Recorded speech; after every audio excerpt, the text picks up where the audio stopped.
Habang dumarami ang mga makapangyarihang bumabagsak sa kamay ni Shadowman, nagsimula ring magbago ang ihip ng hangin. Ang mga taong dati humahanga sa kanya, ngayon nahahati na. Ang iba'y naniniwalang siya ang tagapagtanggol ng hustisya.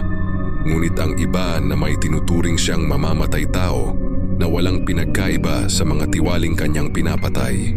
Sa bawat gabi ng kanyang pag-atake, mas dumadami rin ang inosenteng nadadamay at unti-unting nasisira ang kanyang imahe bilang bayani. Hanggang isang araw lumitaw ang isang lihim na grupo mula rin sa hanay ng mga dating ahente ng gobyerno.